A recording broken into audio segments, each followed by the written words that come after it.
Bonjour à toutes et à tous. Merci d'être présents en ligne pour cette première édition de notre conférence, de notre cycle de conférences magistrales 2021-2022. Je suis Stéphanie Dufault, je suis agente de communication pour l'École de santé publique de l'Université de Montréal. Je vais faire un rappel bref de quelques petits points techniques avant de débuter cette conférence.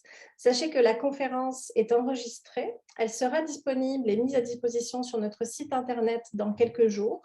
Pendant la conférence, merci de bien veiller à ce que votre micro reste fermé. La présentation sera suivie d'une période de questions-réponses. Pour poser vos questions, n'hésitez pas à utiliser l'onglet Converser en fait, qui est en bas de votre fenêtre Zoom. Et je vais céder maintenant la parole à Madame Michèle Bouchard, professeure au département de santé environnementale et santé au travail et vice-doyenne à la recherche, à la valorisation et au transfert de connaissances. Donc, bonjour à tous. Il me fait plaisir de vous recevoir aujourd'hui. Aujourd'hui, c'est la première d'une série de conférences magistrales qui a été établie dans le cadre de notre programmation scientifique ESPUM pour l'automne 2021-2022. Donc, aujourd'hui, on va avoir le plaisir d'entendre notre collègue Marie-Pascale Pomé, qui est professeure titulaire au département de gestion, d'évaluation et de politique de santé. Et chercheuse aussi au Centre de recherche du CHUM. Je vais laisser la parole dans quelques instants à Roxane Borges da Silva qui va vous la présenter plus en détail, mais avant, je vais juste prendre une petite minute pour vous annoncer le contenu de notre programmation scientifique. Outre la conférence d'aujourd'hui que vous entendrez de la part de Marie-Pascale, on aura le plaisir de recevoir au mois de janvier, le 27 janvier, une présentation de Vardy Traveski qui portera sur les aspects éthiques et sociaux du dépistage prénatal avec un regard sur l'avenir de la grossesse. Une autre présentation suivra de notre collègue Jérôme Lavoué sur les expositions chimiques. Ce sera le 31 mars. Et le 5 mai, nous aurons une présentation de Mira Jory sur l'équité vaccinale. Ces présentations sont débutent tous à compter de 16h30. Je laisse Roxane vous présenter notre conférencière d'aujourd'hui.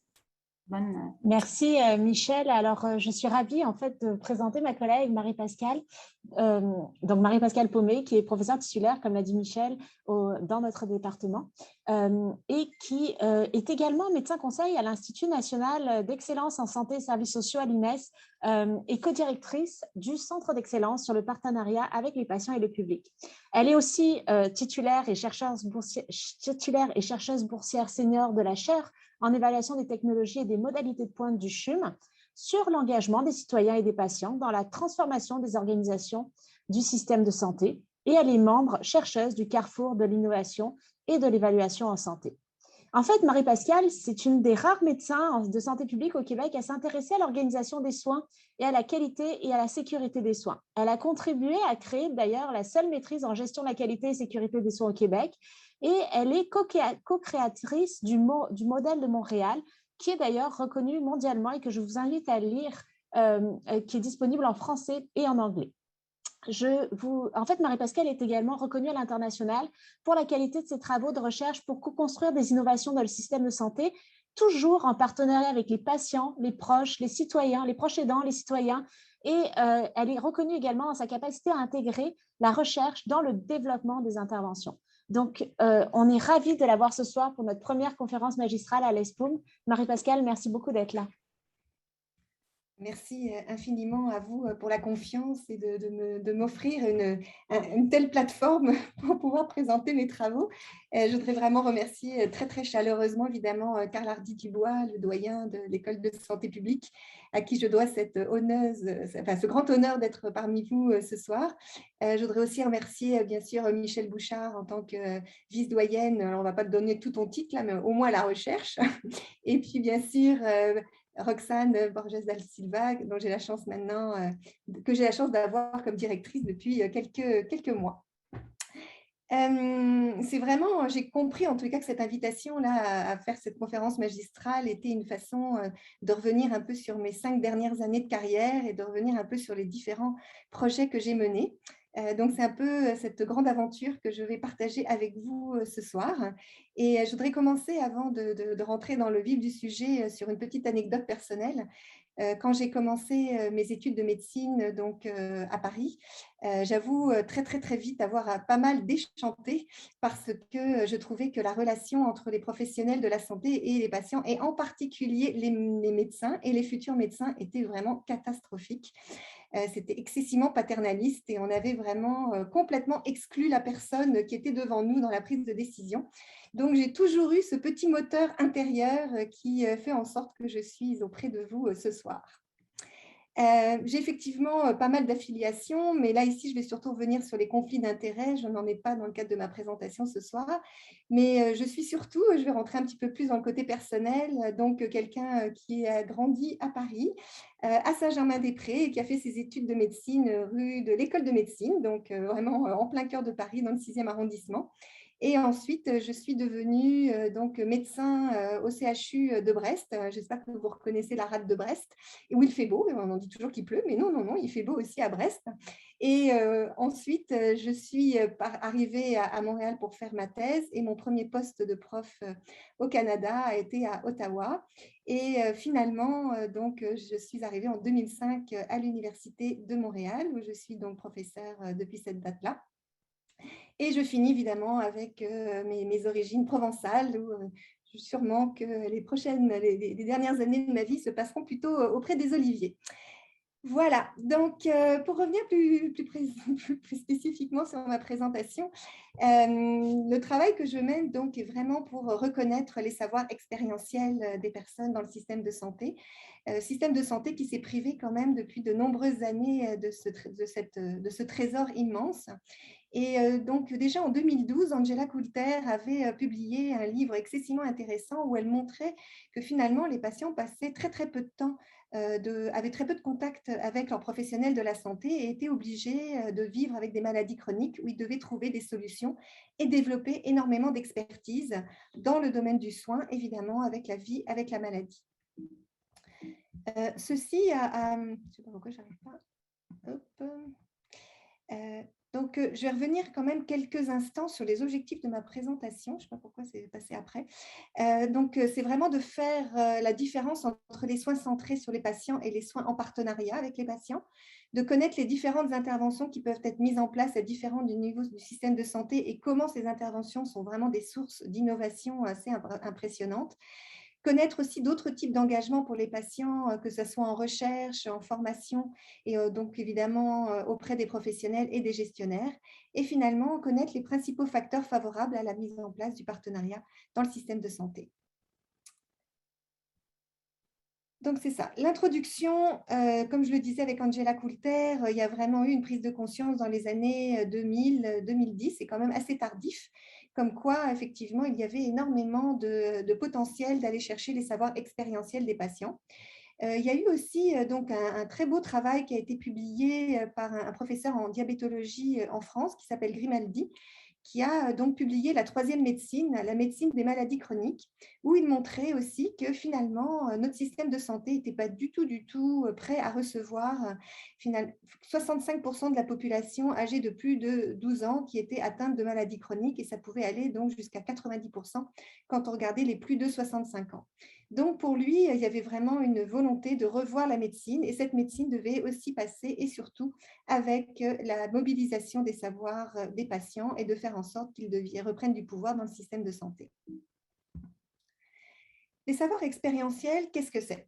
Donc là, c'est vraiment une définition que je vous propose, que j'ai un petit peu mise à ma sauce, en reprenant évidemment beaucoup de sources différentes. Mais c'est ce qu'on peut appeler les savoirs acquis, donc des savoirs, des savoir-faire, des savoir-être, qui sont tirés donc, de différentes situations auxquelles on est confronté dans la vie, que ce soit des situations de santé ou de handicap, et qui ont un impact direct sur la vie de la personne. Celle-ci doit donc trouver des manières de faire avec. Et ce qui est intéressant, c'est que ça amène une transformation de soi et que cette expérience fait bouger les lignes de savoir, puisqu'il n'y a pas seulement les professionnels qui ont un savoir sur ce qui se passe envers la maladie ou le handicap, mais aussi la personne qui la vit au jour le jour. Donc ça, c'est un dessin, un schéma que vous connaissez, qui a été vraiment développé par Vincent Dumez, qui est le fait que pendant très longtemps, on a travaillé dans un paradigme qui s'appelle le paternalisme, celui dans lequel moi j'ai grandi en tant que professionnelle de la santé, où vraiment les patients et leurs proches étaient totalement exclus de la conversation. Ensuite, dans les années 80, on a vraiment travaillé sur tout ce qui était centré sur le patient. Donc, effectivement, on s'intéresse aux besoins du patient. Mais ce que l'on fait avec le partenariat de soins, c'est qu'on vraiment reconnaît la place du patient, de son proche, comme un membre à part entière donc de l'équipe, et c'est-à-dire qu'on le considère aussi comme un soignant. Donc ici, ce qui est vraiment intéressant, c'est qu'on le reconnaît comme le spécialiste de la vie avec le problème de santé ou le problème social, et aussi sur sa capacité de naviguer dans le système de santé et de l'utiliser. Du côté des professionnels, il y a évidemment aussi une reconnaissance de l'expertise de la maladie ou du problème social, mais bien sûr aussi expérientielle et scientifique. Donc, ce qu'on essaye de faire, c'est qu'on croise vraiment tous ces savoirs pour faire en sorte qu'on puisse vraiment mieux prendre en considération les besoins de la personne, avec le développement des compétences qui est réalisé conjointement, et tout ça mobilisé dans le cadre d'un projet de vie qui est explicitement recherché auprès de la personne que l'on soigne, ce qui permet évidemment, grâce à ça, d'avoir une prise de décision libre et éclairée. Donc, vous voyez qu'on est vraiment dans un grand changement culturel, et qui s'inscrit donc à plusieurs niveaux du système de santé, bien sûr au niveau des soins directs, mais aussi au niveau organisationnel et politique. Et dans le cadre de ma présentation, je vais surtout donc vous présenter des exemples sur lesquels j'ai travaillé au niveau clinique et organisationnel. Ici, vous voyez un gradient, évidemment, de la façon dont on peut impliquer les personnes.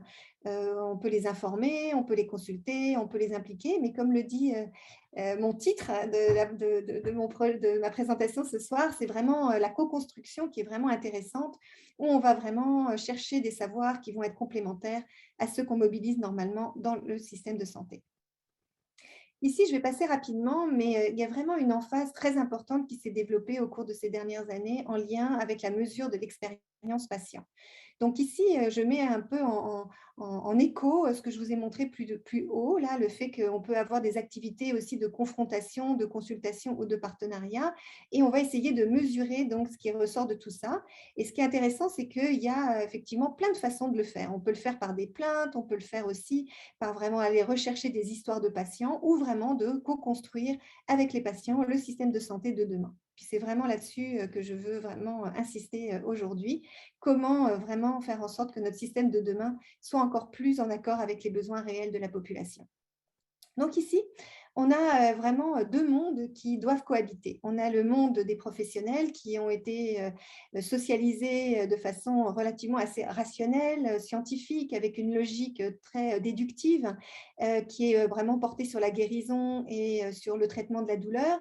Et de l'autre, on a le monde beaucoup plus expérientiel qui est basé sur les émotions, avec la confrontation de l'acceptation d'un nouvel état de santé, et surtout éventuellement de savoir qu'on peut rencontrer la mort. Donc, vraiment le rapport à la souffrance qui est présent. Donc, c'est toute la difficulté d'essayer de synchroniser à la fois le rapport au temps et le rapport à l'espace, puisque lorsqu'un patient vient voir son professionnel de la santé, eh bien pour lui, c'est vraiment un espace-temps particulièrement important et dédié, alors qu'un professionnel de la santé, il voit plusieurs personnes dans la journée. Donc, effectivement, il ne va pas donner la même signification à la consultation. Donc ici, on a une vision qui est assez séquentielle et limitée du côté des professionnels, alors que du côté des patients, on a vraiment une vision longitudinale et intégrée. Puis pour faire un peu une métaphore, on a d'un côté la photo et de l'autre le film. Donc ici, Luigi Flora nous propose un arbre que j'aime énormément et qui permet très facilement de remarquer que effectivement toute la population potentiellement peut être confrontée à travailler avec des personnes dans le système de santé, la recherche ou l'enseignement, même la communauté, et que parmi ces personnes, il va y avoir donc des patients qui normalement devraient tous pouvoir devenir des partenaires. Donc, on peut les avoir dans les soins à tous les différents niveaux, dont les évaluations aussi de technologie et ce qu'on appelle aussi l'agrément. On peut l'avoir aussi au niveau donc, de la recherche et puis de la formation. Donc, je vais essayer, c'est ce qu'on appelle le modèle de Montréal, de montrer comment on peut simultanément impliquer les citoyens, les patients, les usagers, les proches dans ces différentes branches. Et c'est l'importance de le faire simultanément pour être capable de faire un changement culturel. Ici, donc, vous avez l'article du modèle de Montréal et j'ai appris il y a juste quelques jours que le directeur du catalogue de Revue Kern, qui est donc la base de données francophone en santé publique, mentionnait que cet article est le plus lu et cité de leur base d'articles et le plus intéressant avec une haute fréquentation qui se poursuit dans la durée. Donc, tout le travail que je vous présente n'aurait jamais pu avoir lieu sans la collaboration étroite de plusieurs personnes qui sont ici présentes. Donc, vous voyez Antoine Boivin, vous voyez Philippe Carazivan, Vincent Dumez et Luigi Flora. Mais il y a 35 autres personnes qui sont aussi présentes dans le centre d'excellence que je vous présente ici, où on travaille donc simultanément dans un laboratoire de recherche, dans le développement d'un réseautage auprès de l'ensemble de la communauté, non seulement au Québec, au Canada, mais à l'international. On a aussi évidemment un pôle stratégique pour avoir une vision de là où on veut aller et finalement une école pour être en soutien sur l'ensemble des différentes activités que l'on mène. Vous voyez ici qu'il y a beaucoup de projets collaboratifs, beaucoup de présentations et beaucoup d'activités scientifiques qui sont réalisées chaque année. Donc voilà la joyeuse équipe dans laquelle je m'inscris. Donc, j'ai la chance d'avoir depuis 5 ans, avec un renouvellement qui vient d'arriver au mois de mai dernier, une chaire de recherche en évaluation des technologies et des pratiques de pointe qui est financée par le Fonds de recherche en santé du Québec, le ministère de la Santé et des Services sociaux, ainsi que le Centre de recherche du CHUM. Et j'essaye donc de contribuer au développement des meilleures pratiques qui permettent de pouvoir impliquer les patients, les proches et les usagers, ainsi que les citoyens, de développer aussi tout ce qui concerne la santé connectée et comment on peut amener les patients à être encore plus impliqués dans ce domaine-là, et finalement aussi de développer des outils de mesure. Alors, je vais vous donner quelques exemples de la façon dont on implique les patients et les différentes méthodologies qui ont été proposées au cours du temps, puisque c'est quelque chose qui évolue évidemment progressivement. D'abord, je voudrais vous montrer un travail, puis je sais que certaines personnes qui sont là ce soir ont contribué à l'élaboration donc de cet outil qui s'appelle Cadicé et qui a été publié récemment dans Health Expectations et qui est un peu comme les 7 piliers de la sagesse du partenariat, qui sont vraiment issus de l'expérience des patients qui travaillent à l'Université de Montréal pour former les étudiants des sciences de la santé, qui, donc, dans leur expérience personnelle, ont pu identifier que la confiance, l'autonomie, la capacité de faire partie de la décision, d'échanger des informations, de prendre en considération le contexte de vie, d'avoir une empathie réciproque entre les professionnels de la santé et les patients et la reconnaissance aussi réciproque des expertises, permettaient vraiment de construire du partenariat au niveau de la relation de soins. Donc, on est en train de travailler actuellement à l'utilisation de Cadicé dans les milieux réels de soins et j'espère que dans quelques années, toutes les personnes qui profiteront du système de santé pourront colliger de l'information et s'aider à être encore plus en partenariat avec son et ses professionnels de la santé. Comme vous savez, une autre voie vraiment très, très pertinente pour développer le partenariat au niveau clinique, c'est vraiment l'élaboration des plans d'intervention. Ils ont plusieurs noms, mais on va les appeler les plans d'intervention pour la présentation de ce soir. C'est quelque chose qui existe dans la loi. Normalement, c'est vraiment comme objectif de faire en sorte de co-construire avec la personne directement impliquée ou ses proches un certain nombre, donc tout le plan de soins qui va faire en sorte qu'on va répondre à son projet de vie. Et je vais donner un exemple, et puis l'exemple, je vais avoir un petit problème ici. L'exemple est vraiment issu d'une véritable situation où effectivement une personne qui était atteinte de la sclérose en plaques se retrouvait à devoir rentrer dans un centre de long séjour. Et ce qu'on voit ici, c'est qu'on est capable de préparer les personnes dans ce genre de transition, ainsi que les membres de leur famille, grâce à un aidant coach. Et puis d'ailleurs, elle est présente ce soir. Donc, je vais faire un petit coucou à Edith Fournier qui est ici.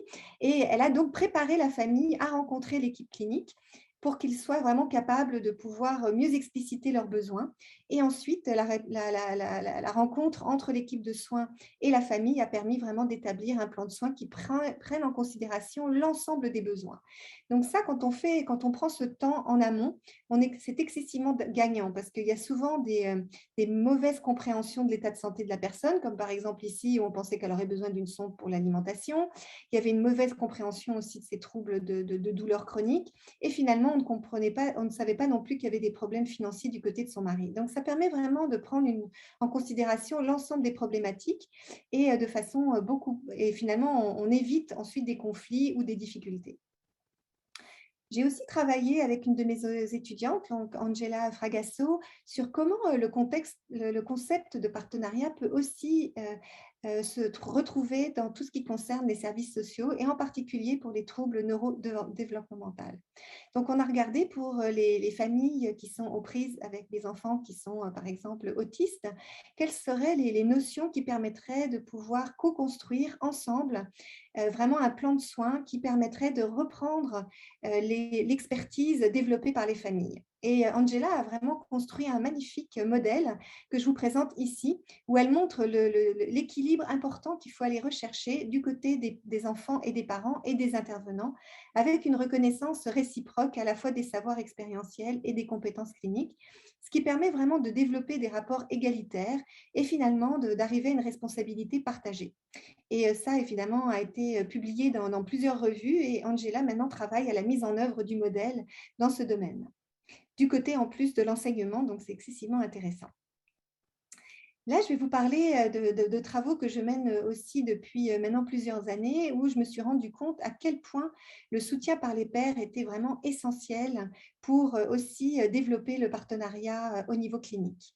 Je vais faire une petite parenthèse, mais en tant qu'interne ou résidente de santé publique en Bretagne, je me suis retrouvée à devoir travailler avec plusieurs associations, dont les alcooliques anonymes.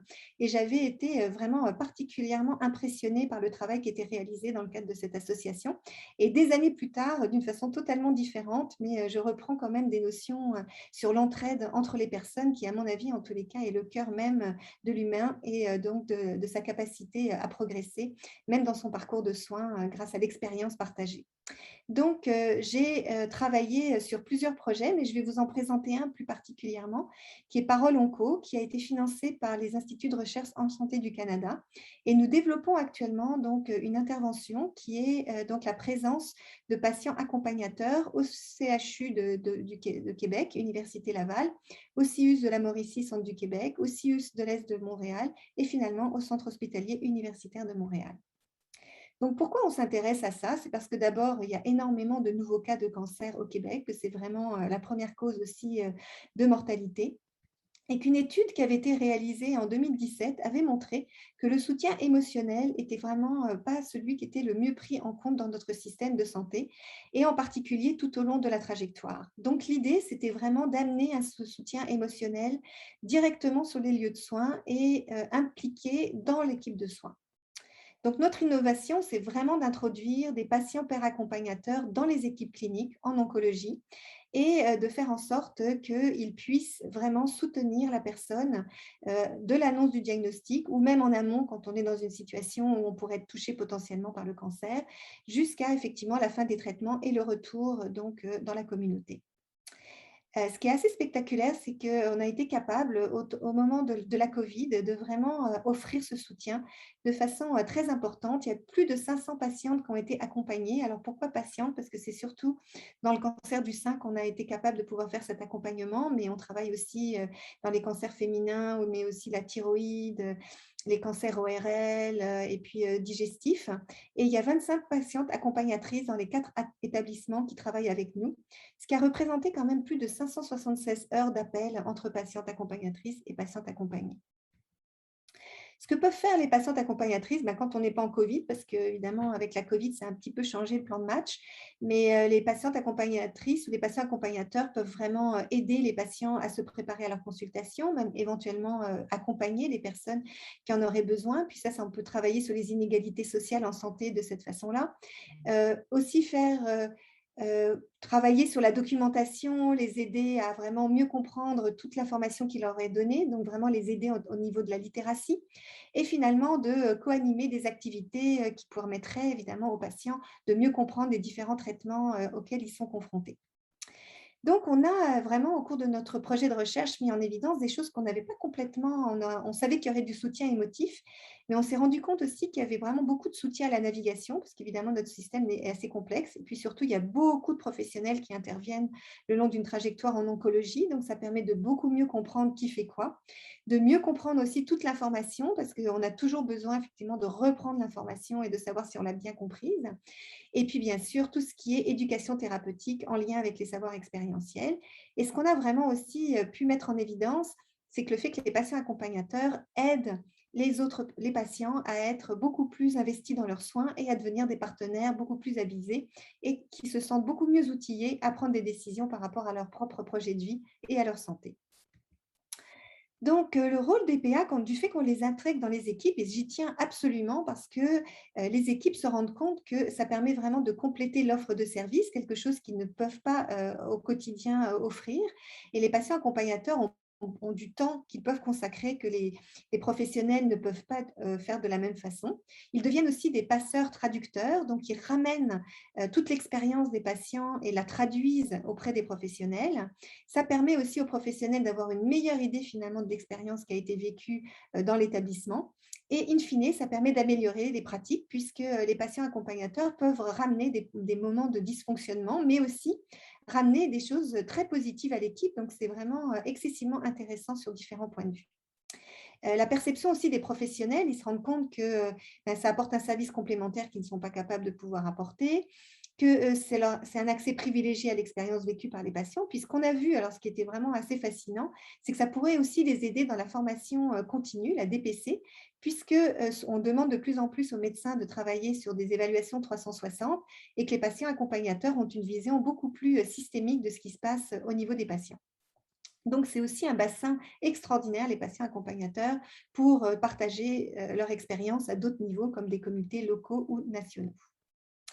Les facteurs qui ont influencé la réussite de Parole Onco jusqu'à présent, c'est effectivement des établissements qui avaient une expérience en partenariat de soins et de services, l'identification de professionnels champions, et vraiment nous avons la chance de travailler avec beaucoup de professionnels qui dédient vraiment beaucoup de temps au partenariat. La motivation évidemment de l'équipe clinique et le soutien des co-gestionnaires, c'est excessivement important. Les co-gestionnaires, c'est vraiment la clé des dispositifs que l'on met en place. L'engagement de la haute direction, on le voit vraiment dans les 4 établissements avec lesquels on travaille, et des ressources évidemment dédiées à la coordination. Donc, c'est vraiment un véritable changement culturel de considérer des patients comme membres à part entière de l'équipe, mais je peux vous dire vraiment qu'on a des témoignages de médecins qui vraiment interpellent les patients accompagnateurs comme leurs collègues. Donc, on est très, très fiers de cette façon de voir évoluer les choses. On s'est rendu compte quand même que les patients accompagnateurs, ça mettait quand même un certain nombre de questions en lien avec les impacts juridiques, les impacts de responsabilité, les impacts éthiques. Et j'ai ainsi la chance de travailler avec Catherine Régis et Isabelle Ganache. Catherine Régis donc, est titulaire de la chaire du droit de la santé, et puis Isabelle Ganache donc, est éthicienne à l'INES. Et on a travaillé vraiment très étroitement pour regarder les différents enjeux qu'on pouvait rencontrer et y apporter des réponses. Donc, on est particulièrement ravis de voir que grâce à ça, on a pu répondre à certaines préoccupations des équipes cliniques et aussi des gestionnaires et des établissements. Donc ici, je me permets de vous lire un témoignage qui, en tous les cas, me fait encore excessivement chaud au cœur quand je le regarde. Mais ma patiente accompagnatrice a été la personne la plus importante, la plus percutante, la plus pertinente et la plus réconfortante de tous ceux et celles qui m'ont entourée et aidée durant cette épreuve. Sa rapidité à me répondre lorsque j'ai eu des moments de panique et d'angoisse, son expérience sévère de cancer du sein et sa guérison, ses connaissances pointues du système, son empathie, ses réponses et conseils ont fait d'elle la meilleure des marraines que je puisse avoir. Je lui ai parlé hier pour lui dire de vive voix. J'ai pleuré et je pleure encore ce matin en vous confiant ce qu'elle a fait pour moi. Je lui en serai reconnaissante toute ma vie.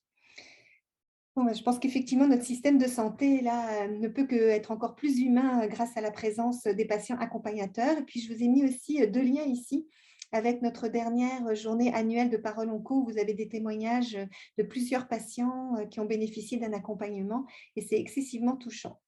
Donc, je me suis un peu spécialisée dans la capacité de développer ces patients accompagnateurs, non seulement en oncologie, mais aussi en réadaptation, en particulier au CEVARMU, qui est la clinique de la main, qui est un centre d'expertise au Centre hospitalier universitaire de Montréal, ainsi que pour les grands brûlés.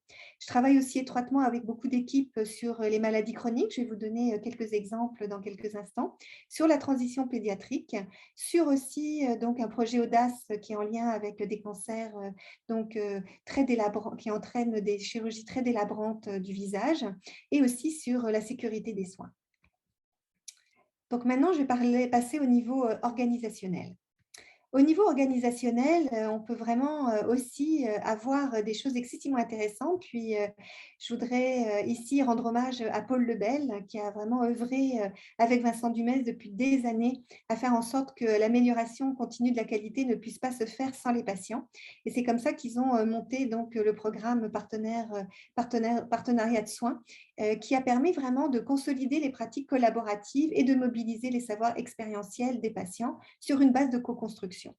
Donc, comment ça s'est mis en place? C'est vraiment un modèle que l'on doit absolument garder en tête quand on veut améliorer les soins. C'est vraiment d'aller chercher un certain nombre de personnes issues de l'équipe clinique, d'avoir au moins 2 patients ressources qui sont présents et d'avoir évidemment aussi des patients coachs qui les aident dans la réalisation de leur mandat. Et l'idée, effectivement, c'est de faire un peu un bilan de l'état de la situation et de réaliser un plan d'action à partir d'objectifs qu'on appelle SMART, qui vont permettre de pouvoir faire en sorte qu'on puisse rapidement les introduire dans le milieu clinique. Donc, on en avait fait une évaluation pour savoir un peu de quelle manière ça avait été vécu. Et ce que j'avais trouvé absolument remarquable au niveau des équipes cliniques, c'est vraiment le fait que ça redonne du sens à la raison d'être du choix du métier qu'ils avaient fait. Et aussi de renforcer la notion d'interdisciplinarité avec l'obligation d'aller vraiment consulter l'ensemble des professionnels quand on travaille avec les patients.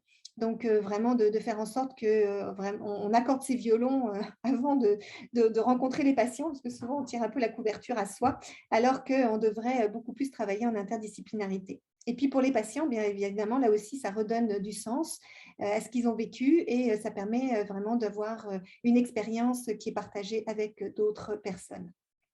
Ici, une autre Édith nous partage aussi le fait que d'avoir participé à un comité d'amélioration continue, eh bien, ça lui a fait prendre conscience qu'elle pouvait beaucoup plus s'impliquer dans ses soins, qu'elle pouvait mieux préparer ses rendez-vous, qu'elle pouvait mieux comprendre ce qui lui arrivait et de poser des questions qu'elle avait le droit de les poser. Et surtout, moi j'aime beaucoup ça, c'est qu'elle disait, j'ai réalisé que je pouvais aider mon équipe à m'aider. Donc ça, c'est vraiment quelque chose de très, très important et ce qui lui permet évidemment d'avoir une expérience de soins qui est bien meilleure. Donc, on a publié aussi ces résultats et on a eu le droit à un prix puisque c'est celui qui a été le plus cité dans les revues à comité de pairs au cours de ces dernières années. Là, je vais faire un petit saut vers la Montérégie Est. J'ai travaillé donc avec le CIS pour essayer de limiter les chutes dans les centres de long séjour. Vous voyez ici l'équipe qui a travaillé là-dessus. Et ce qui est vraiment intéressant, c'est de montrer vraiment que le partenariat peut être au service de la sécurité des soins. Donc, vous savez que les chutes, c'est vraiment une cause très fréquente d'événements indésirables dans nos établissements et que vraiment la vision du problème et des mesures est souvent assez partielle, non globale, que les équipes interdisciplinaires en contact avec l'usager, finalement, n'engagent très, très peu les usagers et leurs proches dans le processus d'analyse des chutes. Et finalement, ils ne sont pas non plus invités à participer à éviter les chutes. Donc, l'idée, c'était de voir de quelle manière on pourrait agir en amont avec la vigilance à la fois des usagers et des proches. Donc, on a travaillé sur les plans d'intervention interdisciplinaire, on a travaillé sur un comité de travail aussi qui impliquait les usagers et on a essayé de voir de quelle manière on pourrait les impliquer et en particulier dans ce qu'on appelle les tournées intentionnelles et le suivi des indicateurs. Donc, une première chose que je trouve absolument remarquable et qui coûte vraiment pas cher, c'est que quand un proche vient rencontrer quelqu'un à la résidence, systématiquement, il va poser toujours les mêmes questions qui vont être des questions qui vont nous amener à la puce à l'oreille sur des situations qui pourraient amener une chute, comme par exemple, est-ce que les personnes ont besoin d'aller aux toilettes ou est-ce que la cloche d'appel est à côté de main ou si des effets personnels. Donc ça, vous voyez que tout le monde a la responsabilité de s'assurer que l'environnement dans lequel s'inscrit le résident est sécuritaire. Ensuite, il y a vraiment des caucus qui sont réalisés tous les matins pour regarder un peu quelles sont les situations qui ont été rencontrées. Et les proches des résidents, voire éventuellement des résidents, sont amenés aussi à participer s'ils le souhaitent. Et vous voyez qu'on peut suivre en temps réel ce qui se passe au niveau des chutes. Donc, c'est très, très visuel. et ça permet comme ça une mobilisation de l'ensemble de l'équipe. Et ça, c'est très intéressant, c'est ce qu'on appelle la croix de la sécurité. Donc, vous avez tous les jours de la semaine dans chacune des petites sous-parties de la croix. Et quand vous voyez une croix avec du vert, ça veut dire qu'il n'y a pas eu d'événement, alors que s'il y a du jaune, il y aurait pu y avoir un événement, et le rouge, c'est quand il y a eu un événement. Donc, d'une façon très visuelle, on voit si on a une croix verte ou une croix rouge. Et ce qui est vraiment assez fascinant, c'est que dans le cours de ce projet, on a été capable de voir qu'il y avait eu beaucoup de limitations du nombre de chutes et un retour sur investissement qui a été estimé à plus de 1 654 000 $ canadiens. Donc, ça vaut vraiment la peine, en tous les cas, de faire en sorte qu'on mette à l'échelle une telle expérimentation. Donc, les leçons apprises, c'est que l'équipe qui au départ n'était pas forcément vraiment très positive à travailler avec les proches des résidents se sont rendus compte que jamais plus ils pourraient revenir en arrière, que l'analyse maintenant des grands chuteurs se fait de façon interdisciplinaire, que la déclaration avec donc les formulaires AH223 est maintenant vue comme un document clinique et non pas comme un document administratif, ce qui est vraiment tout un changement de culture quand on sait que souvent c'est vraiment vu comme plutôt un pinceau plutôt que comme une possibilité d'amélioration. Donc là aussi, on a publié évidemment les résultats pour faire en sorte qu'ils soient le plus diffusés. Alors là, je vais vous présenter un peu mon intervention chouchou. C'est vraiment en Gaspésie où on a travaillé sur les patients visiteurs pour la sécurité des soins. Et les résultats sont vraiment assez spectaculaires. Et là encore, c'est des interventions qui permettent vraiment de faire en sorte que des incidents, vous voyez aussi de la Gaspésie, c'est quand même 5000 accidents par année et qu'il y a peu de stratégies organisationnelles gagnantes à ce jour. Et que là encore, les AH223 ne sont pas forcément utilisés dans une boucle d'amélioration. Donc, qu'est-ce qui a été proposé? C'est vraiment de co-construire un modèle qui permettrait d'avoir une meilleure implication des patients dans leur propre sécurité. Donc, il y a eu des patients partenaires qui ont été mobilisés pour travailler à trouver des solutions avec des infirmières et une équipe de soutien de gestion. Et ils sont arrivés donc avec plusieurs initiatives différentes. Donc, basé donc sur des grands principes qui étaient effectivement l'implication active, l'engagement des équipes soignantes et faire en sorte qu'on améliore l'expérience des usagers pour que ça devienne beaucoup plus sécuritaire.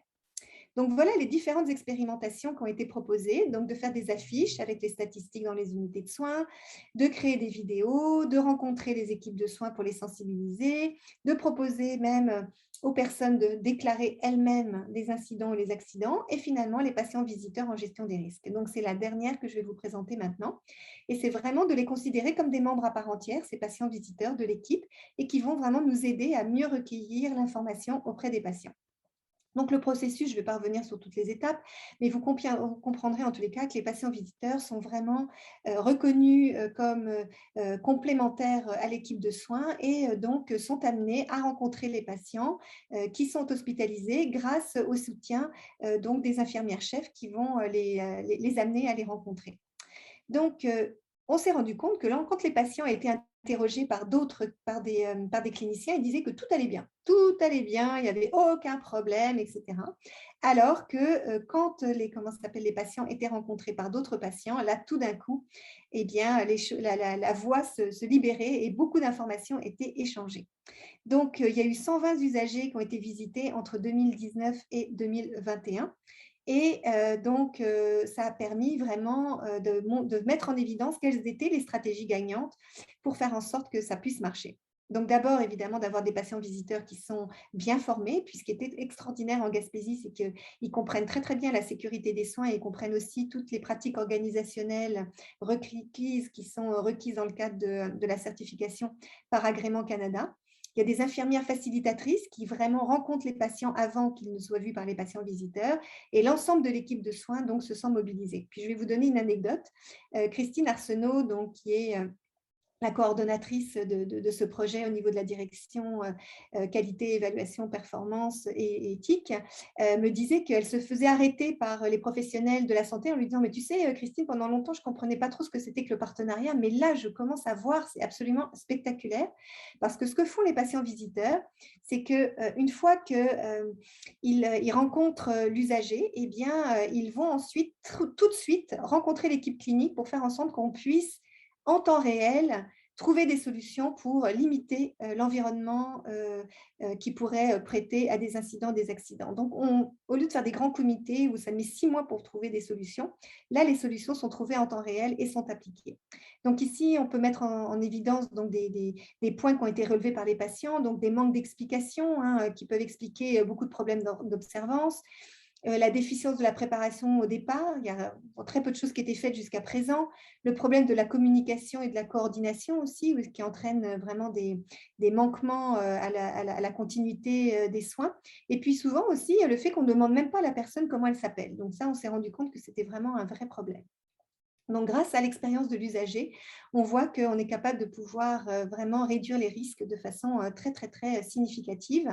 Et ce que nous disent les patients, eh bien, comme vous voyez, le patient visiteur, quand on lui dit « Considérez-vous que le personnel est à l'écoute de vos besoins ?» il vous répond toujours. Mais quand on lui demande « Mais est-ce que vous avez été confronté à des situations qui vous ont préoccupé ?» ben là, tout d'un coup, ils vont commencer à raconter des histoires.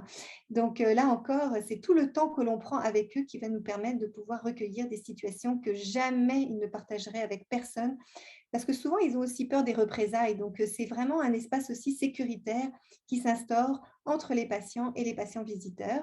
Et ils proposent aussi un certain nombre de choses, comme par exemple, vraiment qu'on les encourage à poser des questions, que les professionnels se présentent un peu mieux et qu'on puisse savoir qui ils sont et quel métier font-ils, par exemple, et qu'ils soient évidemment aussi impliqués dans leur plan de traitement. Donc là aussi, on a publié, puis là, on est en cours de publication aussi dans des revues anglophones dans le domaine. Et ça a débouché aussi sur un travail donc, de mesure de l'engagement des patients dans la sécurité des soins que j'ai réalisé avec Ursula Hauglegeu, qui est donc une étudiante qui a fini son doctorat maintenant il y a 1 an. Et ça permet justement d'aider les gestionnaires à trouver des différentes stratégies d'engagement des patients dans la sécurité des soins. Et on voit à quel point c'est gagnant. Donc maintenant, j'aurais presque envie de vous dire, levez-vous et faites-vous un peu de stretching pour ne pas être complètement endormi. Parce que là, j'ai encore une petite 10-15 minutes de présentation. Mais j'aimerais donc rentrer un peu dans l'évaluation aussi des technologies. J'ai la chance de travailler à l'INES comme médecin conseil et nous travaillons aussi à l'élaboration de recommandations de meilleures pratiques. Et dans le cas, par exemple, des dispositifs cardiaques implantables, on a vraiment pu construire un comité consultatif d'experts patients, donc de patients qui vivent avec un dispositif cardiaque implantable et qui ont pu compléter tout ce qui concernait l'expérience des patients et ce qui a entraîné finalement beaucoup de recommandations sur le bien-être en lien avec le bien-être des patients et leur qualité de vie.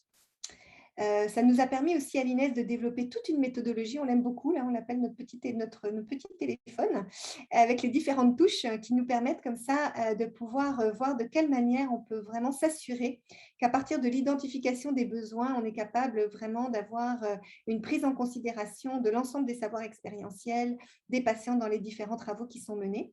Et ça nous a amené d'ailleurs à travailler sur la maladie de Lyme, où on a mobilisé vraiment différentes façon d'aller chercher l'expérience des patients, un peu sur le continuum que je vous ai présenté tout à l'heure avec la consultation, la collaboration et la co-construction. Donc, ça a été une très, très belle aventure qui a aussi été publiée. Et maintenant, je travaille aussi sur un panel des usagers pour les services sociaux, où on voit aussi de quelle manière l'expérience des usagers pour les services sociaux peuvent être vraiment fondamentale pour l'élaboration des travaux de l'INES. Maintenant, l'innovation des technologies, eh bien, je travaille sur l'introduction des objets connectés dans les milieux de vie des personnes, puisque rien que de mieux que de savoir exactement comment les personnes finalement vivent chez eux. Et on ne peut le faire qu'effectivement qu'avec des objets connectés à distance. Donc, on est en ce moment en train de développer pour les patients qui sont nouvellement greffés du rein et du foie, la possibilité de mettre en place des programmes d'entraînement physique, ce qui leur permet de pouvoir protéger leur cœur pour qu'ils puissent être en pleine forme pendant très longtemps.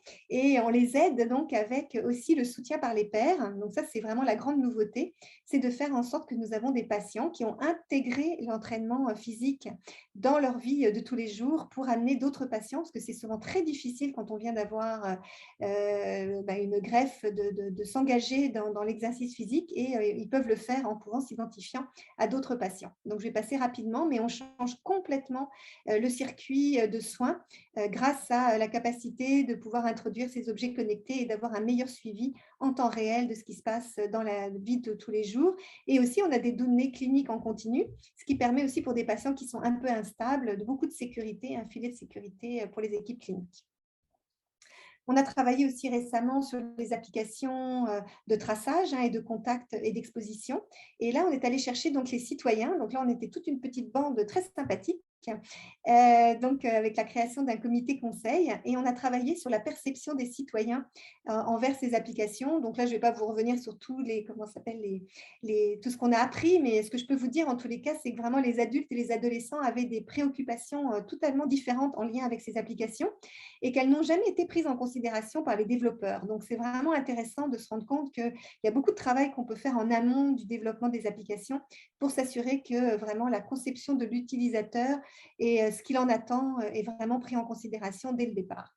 Et puis, ce qu'on sait, c'est que nos participants ont adoré l'exercice, que ça leur a permis vraiment d'apprendre beaucoup sur ces applications, mais aussi de mieux comprendre les enjeux éthiques qui étaient en lien avec tout ça.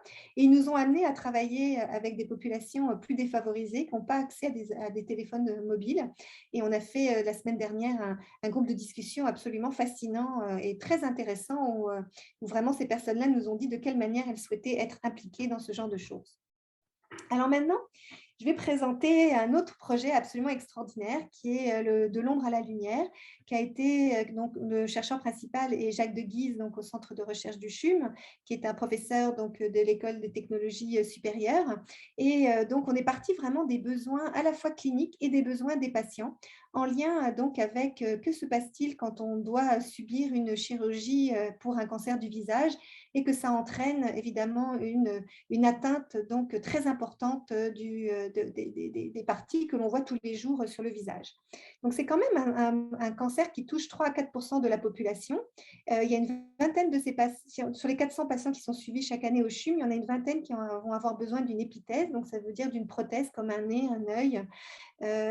Donc, on s'est rendu compte, et les patients nous l'ont dit, c'est qu'il y a vraiment une grosse problématique sur la manière de les traiter. Et donc, je peux aussi dire bonjour à Serge et aussi donc à son épouse qui est ici présent, qui nous disait qu'il y avait vraiment au moment de l'annonce du diagnostic un énorme trou où il n'y a absolument aucun soutien.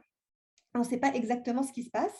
Et ce qui nous avait aussi mis en évidence, c'est que finalement, on est très, très peu capable de pouvoir se rendre compte un peu de l'épithèse, qu'est-ce qu'elle va entraîner en termes de changement.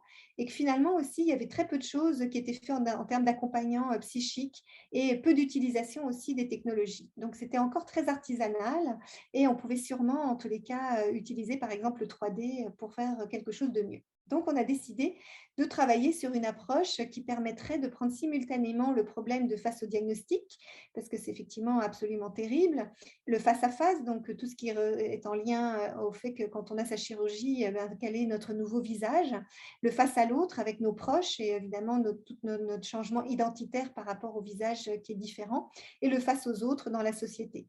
Donc, c'est vraiment tout ce travail-là qu'on a essayé de faire pour essayer de reconquérir une nouvelle identité. Et ce qu'on essaye de faire, donc, c'est vraiment avoir un continuum de soins qui intègre simultanément donc, ces 4 différentes dimensions, mais aussi avec une approche psychosociale, techno-artistique, dans un laboratoire vivant et avec une dimension clinico-économique. Donc, on a travaillé là-dessus, puis je vais passer un petit peu plus vite, mais ça nous a amené à travailler sur l'utilisation de nouveaux matériaux pour l'élaboration des épithèses, de pouvoir aussi, grâce au 3D, imaginer ce que pourrait être la nouvelle épithèse et comment elle pourrait être. On peut aussi la toucher avec ses mains en amont. Tout le soutien psychologique, justement, avec des patients accompagnateurs qui vont pouvoir être mis en place. Et bien sûr aussi la reconnaissance du rôle de soignant du proche qui est amené aussi à faire des soins pour la personne qui a eu la chirurgie. Donc, on a mis en place ce laboratoire vivant assez exceptionnel avec aussi une dimension artistique. Donc, ça, c'était vraiment assez fascinant. Et puis, bien sûr, les décideurs qui sont présents pour l'intégration de ces nouvelles technologies et aussi de ce nouveau parcours de soins. Et ça nous permet aussi de pouvoir aller chercher plein d'impacts différents, ce qui est absolument fascinant et ce qui pourrait être exploité aussi dans d'autres domaines par la suite. tous ces projets que je vous ai présentés jusqu'à présent ont vraiment un impact très important pour la possibilité de faire en sorte qu'une innovation, ça ne peut plus se considérer sans l'apport des personnes qui sont directement ciblées par l'innovation. Ça permet depuis quelques années vraiment de développer, entre parenthèses, ce qu'on appelle des banques de patients, mais vraiment un savoir-faire sur la manière d'intégrer aussi les patients dans différents niveaux, à la fois cliniques et organisationnels, et finalement aussi d'intégrer la notion de qualité et sécurité des soins en partenariat avec les patients, parce qu'il n'y a que eux, comme je vous le rappelle, qui ont cette vision longitudinale et qui sont capables comme ça de nous amener à trouver des solutions qui sont beaucoup plus efficientes que celles qu'on pourrait trouver tout seul en tant que professionnel de la santé ou gestionnaire.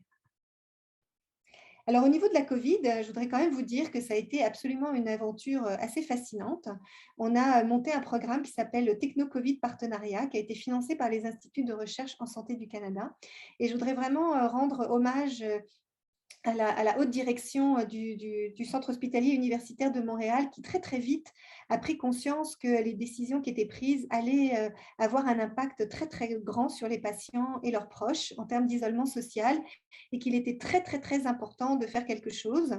Et donc on a proposé de mettre en place 10 projets simultanément, non seulement donc au CHUM, mais aussi au CUSUM, et d'en mesurer l'impact. Donc, ça a été assez spectaculaire. Donc, je ne vais pas tous vous les citer, mais il y en avait un, par exemple, qui était de fournir à tous les patients qui étaient hospitalisés des téléphones intelligents pour qu'ils puissent garder le contact avec leur famille.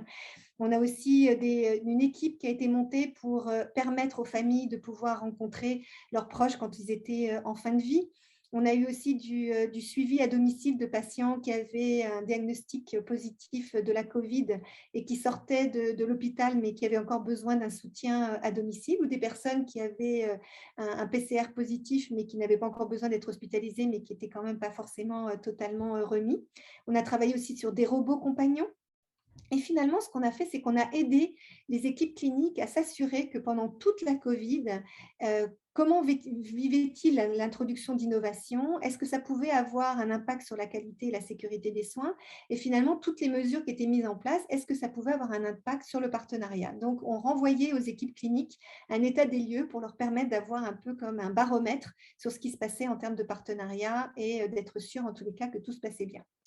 Avec donc mes collègues du Centre d'excellence sur le partenariat avec les patients et le public, on s'est rendu compte que comme les mesures qui étaient mises en place par le Covid empêchaient les patients partenaires de pouvoir travailler comme ils le faisaient jusque-là, puisqu'on leur a demandé du jour au lendemain de sortir des établissements, on a vraiment essayé d'œuvrer à faire en sorte que le partenariat reste comme une valeur fondamentale de notre système de santé, et que c'était au contraire le moment où il fallait être encore plus en prise directe avec les patients partenaires, qui pouvaient donner beaucoup de bonnes idées et surtout ramener des informations du terrain.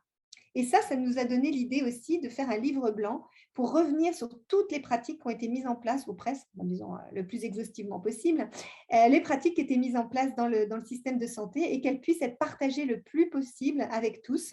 Et c'est vraiment un magnifique travail qui en est ressorti, avec 45 fiches qui ont été écrites par les personnes du milieu, coécrites aussi avec donc des proches, des patients, des usagers et même des bénévoles. Et on a vraiment plein de thématiques différentes qui ont été traitées dans le cadre donc de ce livre blanc. Et on va d'ailleurs aussi l'exporter au niveau de Excellence en Santé Canada, qui est excessivement intéressé par nos travaux. Donc, vous voyez ici un exemple d'une fiche. Donc, en une feuille, vous avez toute l'information, autant sur les objectifs, les modalités, et aussi les chiffres en impact, et aussi le niveau de complexité de l'implantation. Donc, c'est assez fascinant. Et puis, je voudrais revenir un peu sur le fait qu'au Québec, on a quand même la chance d'avoir un système de santé où un certain nombre d'interlocuteurs œuvrent aussi dans le domaine du partenariat et sont en soutien à ce que je vous ai présenté. En particulier, évidemment, le ministère de la Santé et des Services sociaux qui a vraiment inscrit le partenariat de soins dans son plan stratégique, et dans le nouveau aussi, qui a commencé en 2015 et qui a continué dans celui qu'il a publié en 2020-2021. Le cadre de référence aussi sur l'approche du partenariat, ce qui nous permet aussi d'avoir des assises pour développer les différentes interventions que l'on met en place et qui sont évidemment toutes innovantes, de financer aussi des postes dans les directions des établissements en charge du partenariat, et récemment aussi le financement de 22 projets. On a aussi Agrément Canada qui a changé ses normes, et ça aussi, c'est grâce à tout le travail qui a été fait par Vincent Dumez auprès d'Agrément Canada et de HSO, là, Health Standard Organization, où vraiment maintenant l'ensemble des normes considèrent l'importance d'y répondre en partenariat avec l'usager et avec l'apport, et aussi d'introduire des patients visiteurs dans l'équipe des visiteurs. On a Excellence en santé au Canada, qui est donc la fusion de l'Institut canadien de la sécurité des patients et de la Fondation canadienne pour l'amélioration des services de santé, qui œuvre aussi de façon très importante sur l'engagement des patients, ainsi que sur la sécurité des soins. Et finalement, depuis maintenant 4-5 ans, j'ai créé une communauté de pratique sur l'expérience et le partenariat de soins et de services, où l'ensemble des établissements peuvent vraiment échanger sur leurs pratiques et faire en sorte donc qu'on ne réinvente pas constamment la roue dans le domaine du partenariat, et qu'on puisse vraiment s'intéresser autant sur l'inclusion des personnes vulnérables, sur comment on met en place l'agrément, sur la relation avec les comités d'usagers, etc. Donc, c'est assez fascinant. Et finalement, donc, les différentes manières d'engager les patients dans la recherche, eh bien, c'est sûr que les savoirs expérientiels des patients, c'est une problématique qui les touche, donc il faut absolument partir de leurs besoins. Il faut aussi être très transparent dans les processus de recherche, c'est quand même des deniers publics, donc c'est important aussi qu'ils soient là. Et ça nous permet aussi de faire des ponts entre les activités de recherche et la société civile. Et ça, c'est vraiment essentiel pour faire en sorte que nos données de recherche ne restent pas juste des publications scientifiques. Donc moi, ça m'a amené aussi à développer une méthodologie sur laquelle je travaille toujours, qui est un laboratoire de co-construction en partenariat, où on part de l'identification des besoins à la fois cliniques et des patients pour arriver justement à la mise en place de projets pilotes, à faire des essais randomisés pragmatiques en milieu réel et finalement d'améliorer nos interventions. Et évidemment, ça nous a permis aussi de voir comment les patients pouvaient s'impliquer en recherche de plein de manières différentes, tant dans le recrutement, l'analyse des données, le transfert de connaissances.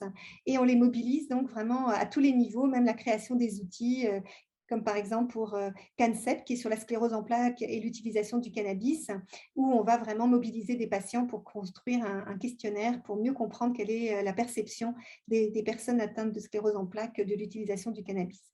Puis là, je fais un petit clin d'œil à la fois Antoine Boivin et puis Ghislaine Rouly, là, qui co-dirigent la communauté soignante. Donc, c'est vraiment, par exemple, un bel exemple d'un projet de recherche qui est co-dirigé par un médecin et par une patiente.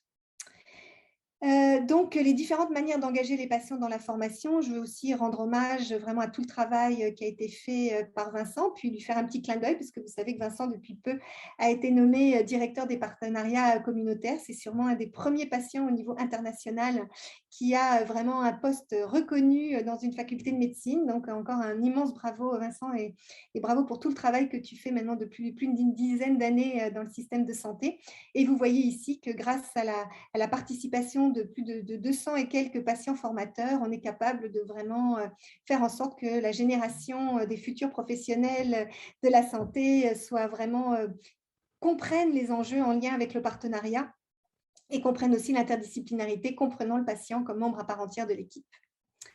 Donc ici, bien sûr, les patients aussi participent à la sélection des étudiants en médecine, co-dirigent, comme on disait, des départements, ou aussi des réflexions et des décisions sur la gouvernance de la faculté. Donc, c'est vraiment quand même des acquis assez extraordinaires qu'on a pu voir au cours de ces dernières années. Et les patients, bien sûr, qui sont des formateurs légitimes et qui évaluent aussi les compétences des étudiants en médecine, non seulement à leur entrée, mais aussi à la sortie des études. Ça, c'est assez fascinant. Puis à l'école de santé publique, eh bien, je sais que de plus en plus de mes collègues accueillent des patients et des citoyens. Donc ça, je vous remercie de le faire et puis je vous encourage à continuer. Dans le cadre de la maîtrise et de l'option qui est OPSI en gestion de la qualité et sécurité des soins en partenariat, il y a évidemment aussi un cours en gestion de la qualité, un cours en gestion des risques et un cours en gestion de changement. On va mobiliser plus de 30 patients partenaires pour participer au cours, qui puissent échanger avec nous sur la manière dont ils sont des agents de changement et des agents d'innovation, et quelles sont les méthodes aussi pour faire en sorte qu'on puisse le mieux possible faire en sorte de bénéficier de toute leur expérience. Donc, juste ici pour vous dire qu'il y a 6 PhD qui ont été soutenus en lien avec le partenariat dont j'ai été impliquée en tant que directrice. il y a 5 PhD en cours, il y a 6 maîtrises options recherche terminées, il y en a 5 options recherche en cours, il y a une maîtrise en sciences infirmières et 11 maîtrises en santé publique options recherche aussi qui sont en lien avec le partenariat. Et grâce à Keopsi, on a quand même eu beaucoup de maîtrises professionnelles qui sont en lien avec le partenariat. Donc, c'est une belle réussite au cours de ces dernières années. Et les facteurs donc, qui nous ont aidés, c'est beaucoup de travailler sur une meilleure compréhension de la manière dont on introduit les patients et les usagers dans différents projets, comme je vous l'ai montré avec l'INES, et aussi dans les établissements. Et ça aussi, ça s'applique aussi en première ligne. Je ne vous ai pas parlé beaucoup de mes projets en première ligne, mais j'en ai aussi, où on s'assure aussi que les patients sont autant au niveau de la gouvernance que aussi, bien sûr, dans les comités d'amélioration et finalement au niveau clinique. On suit aussi le déploiement du partenariat dans toute la province grâce à la communauté de pratique. Donc, on a un peu un temps zéro en 2019 et j'espère bien qu'en 2025, on pourra revoir évidemment tous ces indicateurs qui auront vraiment tous augmenté et qui nous permettront comme ça de dire qu'on a vraiment réussi une belle révolution dans notre système de santé. Donc, on a aussi développé d'une façon assez spécifique des critères de sélection aussi, des patients partenaires qui vont vraiment être mobilisés, que ce soit en tant que patient accompagnateur ou en patient ressource ou en patient visiteur. Et finalement, on a aussi toute une boîte à outils qui a été développée au cours des années par à la fois le centre d'excellence, mais aussi par les différents chercheurs qui travaillent dans le domaine. Et on a donc des cours en ligne, les maîtrises que je vous ai présentées, mais aussi la maîtrise en recherche pédagogique qui est sous la responsabilité de Philippe Carazivan. Et finalement, comme je vous disais, on a développé aussi des outils et on a récemment publié avec Jean-Louis Denis et Vincent Dumez donc, un livre de référence qui a été publié chez Palgrave, qui reprend au niveau international dans différents pays sur la manière dont vraiment cette révolution se met en marche. Et puis ici, je voudrais encore remettre un autre hommage à Vincent sur plusieurs choses. C'est que vraiment, il est impliqué dans plein d'institutions différentes, ce qui permet d'avoir plusieurs leviers pour changer nos systèmes de santé, pour améliorer la santé en co-construisant avec l'expertise des citoyens et des patients et des usagers. Donc ça, c'est vraiment absolument remarquable. Et je voudrais évidemment ici remercier tout particulièrement tous les patients, partenaires et accompagnateurs qui travaillent avec nous. C'est absolument extraordinaire parce que sans eux, je pense que notre système de santé ne serait pas dans cette dynamique absolument nécessaire de reconnaissance de leur expertise et qu'on fasse en sorte qu'on trouve de nouvelles façons de regarder notre système de demain. Donc, vraiment, encore bravo et merci pour tout votre temps absolument précieux et exceptionnel. J'en profite aussi pour remercier tous les organismes subventionnaires qui subventionnent tous ces projets, tous mes collègues aussi au niveau de la recherche, parce que je travaille avec vraiment beaucoup de chercheurs venant de backgrounds très divers et venant aussi de différents continents. Donc, merci à vous tous, parce que c'est vraiment grâce à vous qu'on est capable de pouvoir monter tout ça. Puis, bien sûr, un grand merci à l'École de santé publique de l'Université de Montréal, à la faculté de médecine, au centre de recherche du CHUM, au CHUM et puis à l'INES de me permettre de pouvoir bien réaliser mon rêve. Comme je vous disais en introduction, là, quand j'ai commencé mes études de médecine, j'étais excessivement frustrée et je me disais mais par quel bout je vais pouvoir commencer pour vraiment faire la différence. Et vous voyez que quelques années plus tard, eh bien, je suis toute heureuse de pouvoir contribuer avec beaucoup d'autres personnes, puis j'espère avec vous tous présents ce soir pour faire en sorte que cette petite révolution puisse avoir lieu, puisque comme nous disait le BMJ il y a quelques années, let the patient revolution begin, et je pense qu'effectivement nous avons bien commencé cette révolution. Et bien sûr, l'idée ici, c'est que rien qui se fait sur moi ne puisse se faire sans moi. Voilà, donc vous pouvez aussi nous suivre sur les réseaux sociaux. On essaye en tous les cas d'être le plus présent et de relayer le plus d'informations pour faire en sorte que tout le monde ait accès à tout ce qui se passe au niveau international. Et puis, bien, je serai ravie de prendre des questions. Donc, je vais arrêter mon partage. Et encore, merci pour tout. Merci beaucoup, Madame Pomé, pour cette présentation. Nous avons plusieurs questions dans le clavardage donc, qui sont arrivées depuis tout à l'heure. Et donc, je les ai notées et je vais vous les poser. Donc, la première question, en fait, a été posée par Stéphanie Fontaine, qui demandait « Madame Pomé, pourrait-elle parler de l'article qu'elle a copublié en 2020 sur la santé mentale, gouvernance et père aidant ?» Ah, merci.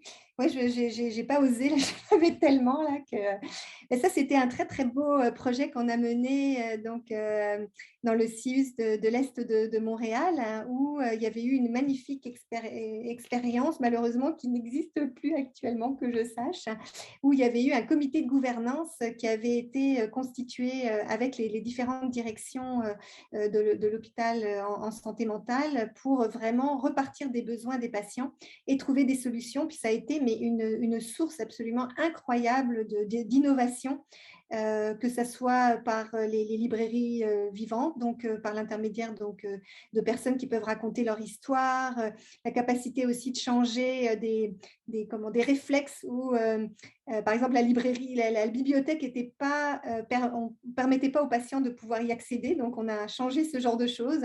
Et puis plein d'autres, comme par exemple la présence des pères aidants sur les étages qui a été vraiment favorisée grâce à ça. Et on a effectivement avec Anna-Paulina Edwards, qui est une étudiante à la maîtrise, publié un article qui est effectivement un très bel exemple, en tout cas de la manière dont on peut aussi impliquer les patients en santé mentale. Merci. Nous avons une question de Daniel Nadeau qui demandait: est-ce que les résultats de vos récentes recherches sont publiés au sein des différents établissements, CHSLD en particulier, pour la prévention des chutes? Bonne question. Là, je ne suis pas complètement sûre que ça soit connu dans tous les CHSLD. Il y a vraiment un gros travail de communication à faire.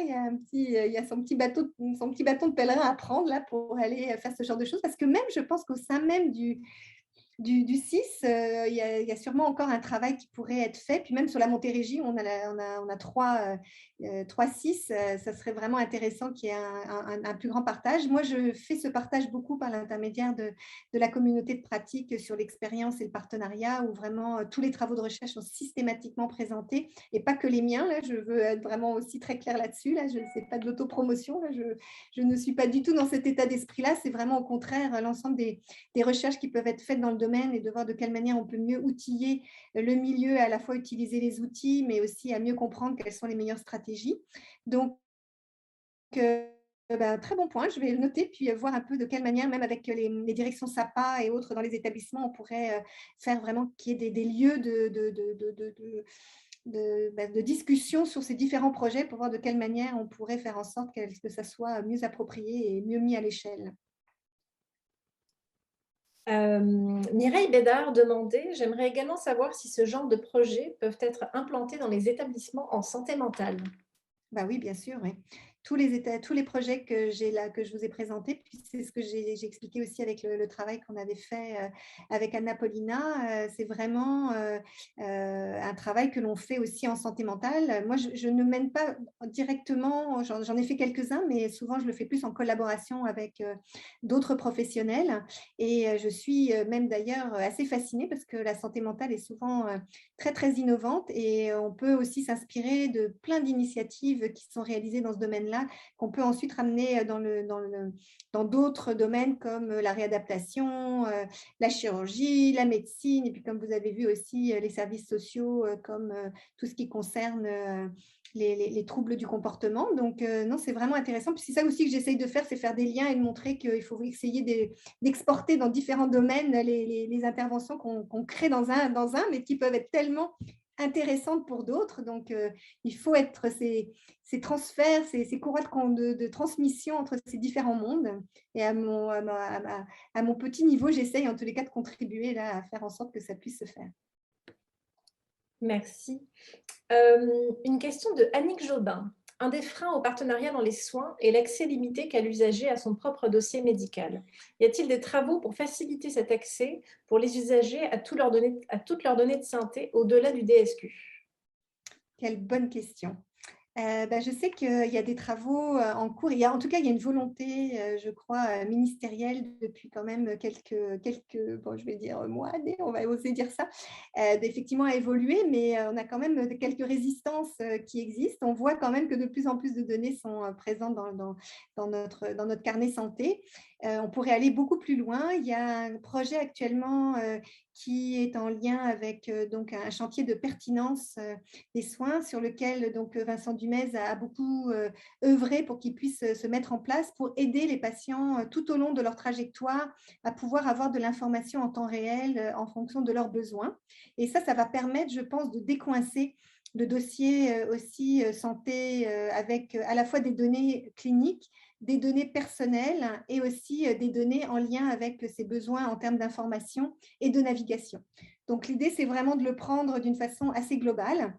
Et j'espère que dans 2-3 ans, on pourra vous montrer ces résultats et qu'on pourra répondre sur la positive, sur le fait qu'on arrive enfin à avoir un système et une interface qui soit pertinente pour les patients, pour les aider à mieux gérer leurs propres conditions de santé et aussi à mieux naviguer dans notre système de santé et services sociaux. Merci. Jonathan Lapointe, qui vous remercie d'abord pour cette belle présentation, comme beaucoup de nos spectateurs ce soir, et qui demandait, j'aimerais savoir s'il y a eu des initiatives d'implication des patients partenaires à un niveau décisionnel et stratégique dans des organisations de santé pour orienter la prise de décision par les gestionnaires, par exemple. Si oui, de quelle manière? Ah, mais c'est un excellent point. Vincent, c'est vraiment un exemple patent, mais il n'est pas tout seul. Mais Vincent a été, par exemple, présent à Agrément Canada, où il a complètement œuvré à faire changer les normes. Donc, ça, c'est un exemple. À un niveau, par exemple, à Sainte-Justine, donc au CHU Sainte-Justine, nous avons donc Marie-France Langlais, qui est responsable du bureau du partenariat, donc à la fois patients, usagers, proches et aussi équipe clinique, où elle est vraiment complètement intégrée à l'équipe de direction. Donc, ça, c'est un très, très bon point. Elle intervient vraiment sur l'ensemble des décisions. On a ensuite, bien sûr, quand la politique et le cadre de référence a été réalisé par le ministère de la Santé et des Services sociaux, il a été évidemment, la main a été écrite par le ministère, mais ça a été co-construit par des comités où étaient présents des patients partenaires. Donc, on voit vraiment aussi une présence de plus en plus importante dans la prise de décision. Puis récemment, avec la Covid-19, là, on peut aussi dire qu'il y a eu beaucoup de comités au niveau national qui ont été montés, entre autres, par exemple, au niveau éthique et l'élaboration des protocoles de fin de vie, ou en tout cas les protocoles aussi de savoir à quel moment on doit débrancher ou pas débrancher. Donc, des sujets pas du tout légers, là, vraiment excessivement difficiles et complexes. Et heureusement, au niveau national, par exemple, Vincent était présent sur certains d'entre eux, où d'autres patients ont aussi été présents. Et puis aussi dans les organismes de recherche, on voit de plus en plus, par exemple dans MedTech, le FRQS, etc., la présence de patients qui sont présents pour évaluer aussi les projets de recherche. Donc, ça permet aussi d'avoir comme ça des leviers à plusieurs niveaux. J'en oublie, hein, mais en voilà des exemples. Merci. Kim Fredericks, avait une question. Donc, j'aimerais vous entendre sur les travaux réalisés avec les proches des patients, en fait, ceux et celles qui occupent le rôle de proches aidants. Avez-vous des études précises de réaliser ou à venir sur la technologie, le maintien à domicile, les impacts, évaluation, acceptabilité, etc., sous l'angle de l'approche aidance? Merci beaucoup aussi pour la question. Donc là, je n'ai pas de résultats actuellement encore à montrer, mais nous sommes actuellement sur plusieurs projets qui sont en lien avec les proches. D'abord, en lien avec la transition pédiatrique entre des enfants qui sont atteints de maladies chroniques, qui passent 18 ans et donc qui changent d'équipe de soins. Donc, ils passent d'équipes pédiatriques vers des équipes adultes, où les parents vivent énormément de stress et c'est excessivement difficile pour eux. Donc, on a travaillé sur une combinaison, entre guillemets, d'accompagnement réalisé par de jeunes adultes qui aident les familles et dont les parents à mieux vivre la transition entre le milieu pédiatrique et le milieu adulte. Et ensuite, ces jeunes adultes aussi font un soutien auprès des jeunes qui passent cette étape. Et on avait comme souhait aussi de développer de l'entraide entre les parents.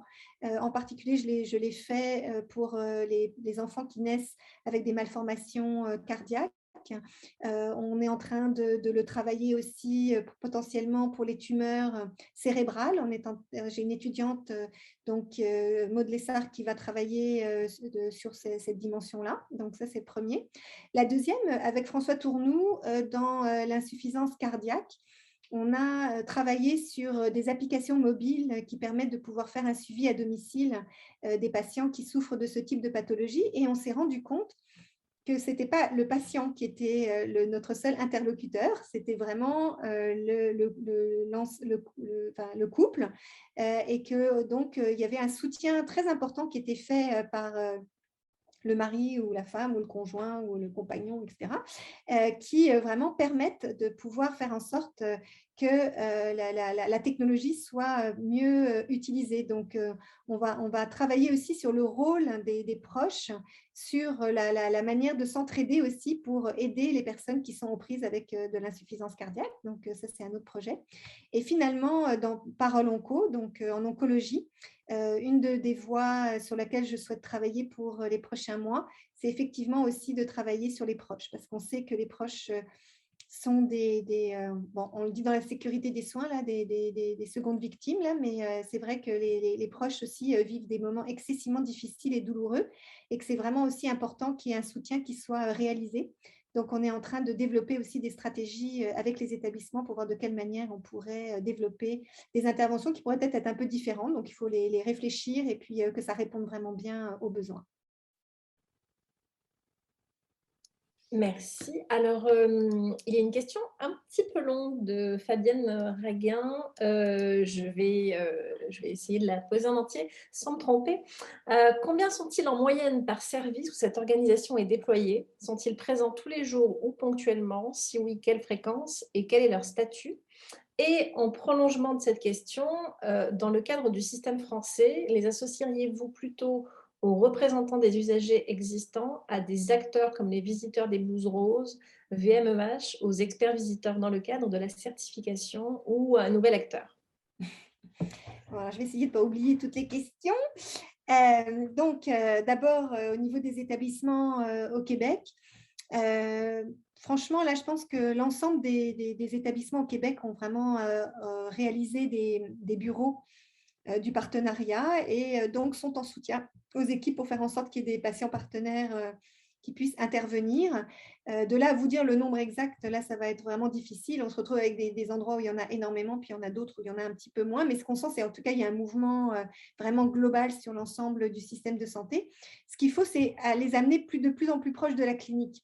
On a été quand même plus, comment on pourrait dire, présent au niveau des comités. Maintenant, ce qu'on veut, c'est vraiment les amener à être des membres à part entière de l'équipe clinique. Donc ça, c'est vraiment une autre étape et sur laquelle on travaille très fortement. Il y a des exemples, et puis on a un exemple au CHUM d'une patiente, Xavier Sénécal, qui travaillait, parce que là, avec la Covid et autres, elle n'est pas présente sur les lieux, mais elle était vraiment présente tous les jours dans le service. Et elle apportait vraiment un soutien non seulement aux patients hospitalisés, mais aussi à l'équipe et aux neurochirurgiens pour beaucoup mieux comprendre les différentes dimensions de la personne qui agissent dans le processus de guérison quand on a un problème comme un accident vasculaire cérébral ou une tumeur. Là, ce n'est pas uniquement de charcuter le cerveau, c'est tout l'environnement, le soutien aussi familial, etc., puis aussi son état psychologique.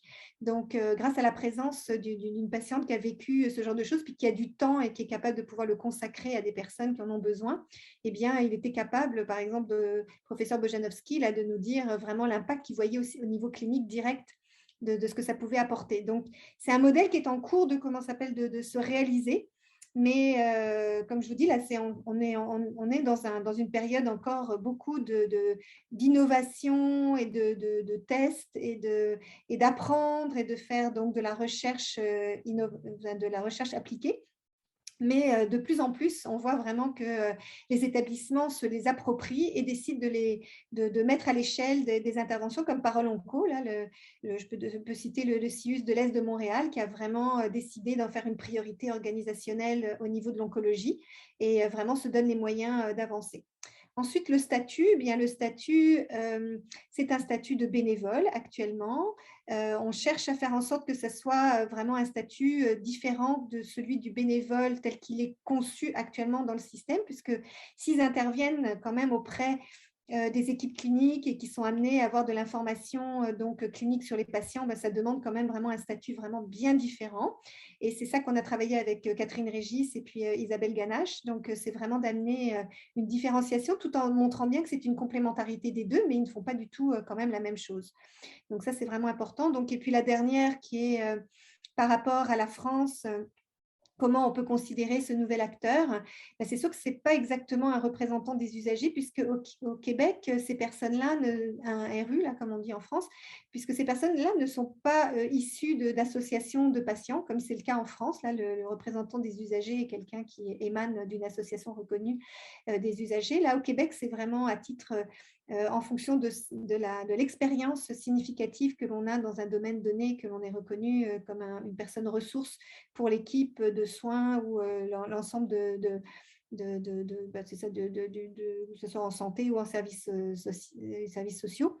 Donc, c'est ça. Donc, ce ne serait pas un RU. Donc, je pense que c'est vraiment un nouvel acteur. Et puis, on voit en France aussi que ça se développe. Là, les Hospices civils de Lyon ont, par exemple, recruté une patiente qui fait partie maintenant de l'équipe aussi de direction en étant présente dans la direction qualité. On a aussi à Rennes, à Nantes, à Lille, à Nancy, vraiment des expériences aussi où de patients sont de plus en plus présents et non pas à titre de représentants d'usagers, mais bien à titre de personnes ayant une expérience significative dans un domaine donné. Donc, ça bouge. Merci beaucoup. On a encore quelques minutes pour peut-être prendre des questions qui restent. Stéphanie Fontaine demandait, selon le rapport de la commissaire bien-être et ICIS, le Québec sous-performerait au niveau de la participation des patients dans les décisions, autant par rapport aux autres provinces que par rapport à la moyenne OCDE. Est-ce toujours le cas? Là, il faudrait faire l'étude. C'est quand même difficile. Là, je ne vais pas voir ça dans ma boule de cristal, là, mais... Mais c'est sûr, c'est qu'on œuvre à conscientiser, comme vous avez vu en aval, d'abord avec en amont plutôt, avec en formant les professionnels de la santé et les gestionnaires. Donc, je pense qu'on peut être très, très fiers à l'École de santé publique de faire partie aussi de ce mouvement en allant aussi chercher les gestionnaires du réseau, à être beaucoup plus enclins à travailler aussi avec les patients dans leur prise de décision. C'est ça, là, on travaille de cette façon pour… Et puis je voudrais rajouter que je suis sûre qu'il y a des personnes ici qui pourraient déjà témoigner que quand elles vont maintenant consulter et être en contact avec le réseau, elles rencontrent des étudiants qu'ils ont presque formés et qui sont maintenant en pratique active et qui leur disent « Bah ouais, le partenariat, bah ouais, je connais, là, j'ai été formée. » Alors que vous auriez demandé ça il y a 10 ans, on aurait regardé ça en disant « De quoi tu me parles? C'est n'importe quoi ton truc !» Donc, on voit quand même qu'il y a un début de changement par la nouvelle génération qui arrive, puisque maintenant, ça fait plus de 10 ans que les cours, les fameux CSS ont débuté. Et donc, ça, c'est une première façon. Puis ensuite, évidemment, dans la vie de tous les jours, on essaye de mener des projets qui soient inspirants et qui montrent vraiment des effets directs et que les équipes cliniques se rendent compte vraiment de l'intérêt d'intérêt de faire, de travailler autrement.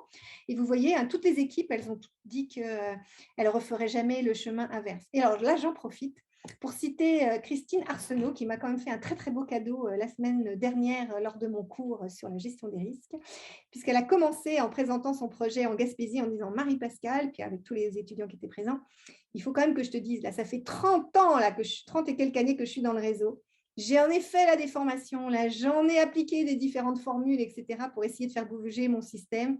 Le seul truc qui a fait que ça a bougé et que vraiment là je trouve que c'est absolument extraordinaire, c'est depuis que je travaille avec des patients et en particulier mon projet là sur les patients visiteurs, sur la sécurité des soins, c'est la première fois que je vois vraiment un vrai changement au lit des patients avec des comportements qui changent en temps réel et sans que ça fasse mal à personne, quoi, sans jugement ni quoi que ce soit et qu'au contraire, il y ait vraiment un gros travail de collaboration qui soit fait et de partenariat à tous les niveaux. Donc, moi, ça a été évidemment ma paye. Hein. J'ai trouvé ça tellement extraordinaire qu'elle puisse nous dire ça. Là. Donc, j'espère que dans quelques années, tous les gestionnaires du réseau auront la même perception. Merci beaucoup. Je précise pour les gens qui demandent dans le clavardage, effectivement, comme je disais au début de la séance, cette conférence est enregistrée et elle sera disponible sur le site de l'École de santé publique et sur notre chaîne YouTube dans les prochains jours. Donc, si vous voulez revisionner tout cela, ça sera possible. Je ne sais pas si on a le temps pour une dernière petite question, peut-être. Je vais prendre la chance, mais une question de Rose Berakael qui demandait: j'aurais aimé savoir comment faire pour gérer le secret médical avec tous ces acteurs, avec tous les acteurs de ce système de soins. Là, c'est en tant que quoi là, comment on gère le secret médical plus largement ou C'est ça, la personne n'a pas vraiment précisé en fait dans sa question. Mais en tout cas, moi, ce que je peux dire, c'est que dans la manière dont on forme les patients partenaires dans les établissements, c'est une dimension excessivement importante. Il y a vraiment une éthique. C'est pour ça qu'on travaille aussi sur une reconnaissance d'un statut vraiment particulier, comme quoi il y a vraiment l'information qui est recueillie par les patients accompagnateurs, par exemple, est vraiment une donnée qui est soumise à un secret. Si l'information est partagée, la personne doit être au courant. Et aussi, quand la personne est en contact avec le patient accompagnateur et qu'elle accepte de pouvoir le rencontrer, implicitement, s'il y a vraiment une situation grave ou qui pourrait mettre le pronostic vital de la personne, l'information va circuler au sein de l'équipe. Donc, ça, c'est aussi très important qu'on ait un filet de sécurité pour faire en sorte qu'une information qui pourrait être excessivement précieuse passe, parce que comme vous l'avez compris dans ma présentation, les patients parlent aux autres patients de façon très différente qu'avec leurs professionnels de la santé. Et donc, il y a de l'information très, très, très privilégiée qui peut être recueillie et qui peut être absolument nécessaire pour faire en sorte qu'on puisse offrir des soins les plus optimaux à la personne. Merci beaucoup. Je m'excuse s'il y a des personnes dont on n'aura pas eu le temps de prendre la question. Et comme il est 17h57, je vais laisser le mot de la fin, enfin un des mots de la fin peut-être à monsieur Karl Hardy-Dubois, qui est le doyen de l'École de santé publique et qui va s'adresser à vous. Merci Stéphanie. Mais je veux simplement remercier tout le monde donc, pour votre participation à cette conférence. Un immense merci à Marie-Pascale qui a livré une prestation à la hauteur de la facture que nous espérons pour cette série de conférences magistrales. J'ai d'ailleurs vu une tempête de félicitations dans le clavardage tout au long de la conférence. Donc, c'était impressionnant de voir toute cette programmation de recherche se dérouler sous nos yeux. Je rajouterai un mot complémentaire. Ce n'était pas prévu comme tel, mais je voudrais dire que cette conférence tombe à point aujourd'hui par sa thématique, l'engagement des patients, l'engagement citoyen. Cette conférence constitue en soi un bel hommage à la pensée et à l'œuvre d'une étoile de la santé publique, Dr Jean Rochon, qui nous a quittés ce samedi. Il y a 23 ans, la commission présidée par le Dr Rochon a déposé son rapport en 1988. Et dans ce rapport, la commission posait un diagnostic sévère sur le système de santé et de services sociaux. Suivant les thèmes de la commission, c'était un système prisonnier d'innombrables groupes d'intérêts, un système où les décisions sont prises non pas en fonction des objectifs ou des besoins de la population, mais selon les intérêts des particuliers ou des groupes, un univers d'experts où les représentants de la population font souvent figure d'intrus, un système où la véritable participation de la communauté s'est souvent développée en périphérie dans les organismes communautaires et bénévoles. C'était les mots de la commission. Au regard de la présentation d'aujourd'hui, on peut dire que sur certains aspects, on a fait du chemin, même si on sait que pour d'autres, les progrès sont plus lents. En ce sens, on peut dire que l'œuvre remarquable qu'a commencé Dr Rochon, c'est une œuvre à poursuivre, elle est encore inachevée. Trop souvent, c'est à recommencer, mais je pense que le Dr Rochon, dans son repos éternel, il est sans doute content de savoir qu'il y en a d'autres qui prennent le flambeau. C'est un flambeau que porte Marie-Pascale depuis plusieurs années, avec un rayonnement national et international, avec une vaste équipe. Je pense en particulier à l'engagement de Vincent Dumès dans cette équipe. Donc, nous vous sommes très reconnaissants et nous vous félicitons pour le travail que vous accomplissez. Merci à tout le monde et on vous dit à la prochaine conférence magistrale. Merci.